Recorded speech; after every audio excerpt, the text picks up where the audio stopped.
श्री स्वामी समर्थ. श्री स्वामी चरित्र सारामृत अध्याय 15वा. बसाप्पांचे दारिद्र्य घालवले. रोजचे सुखाचे 2 घासे जेथे लाभू नये अशा दारिद्र्याने गांजलेला बसाप्पा तेली मंगळवेढ्यात राहत होता.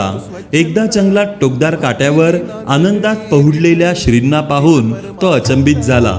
हे कोणीतरी अवतारी पुरुष आहेत या जाणीवेने ते श्रींची चरणसेवा करू लागले.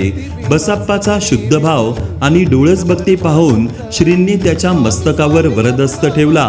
तेव्हापासून बसाप्पा अहोरात्र स्वामी सेवेत राहू लागला.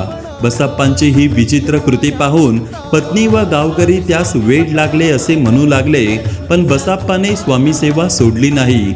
एकदा रात्री बसाप्पा श्रींबरोबर जंगलात गेला असता निर्भीड अंधार आणि घनदाट झाडीत चहूबाजूने प्रखर सर्वत्र सर्प दिसू लागले.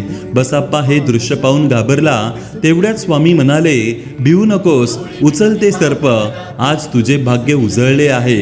बसाप्पाने एका सर्पावर वस्त्र टाकून ते नीट गुंडाळले. नंतर सर्पासह तेजही नष्ट झाले. श्रींबरोबर तो देवळात गेला असता काखेतील वस्त्र उलगडून पाहिले असता त्यात सर्पाऐवजी सोने दिसू लागले. बसाप्पाने चकित होऊन स्वामींच्या चरणांवर मस्तक ठेवल्यानंतर बसाप्पाच्या डोळ्यातून अश्रुधारा वाहू लागल्या. श्रींनी त्यास सुखाने संसार करण्यास सांगितले. स्वामी कृपा होताच दुःख आणि दारिद्र्य नाहीसे होते. हे या अध्यायाचे सार आहे.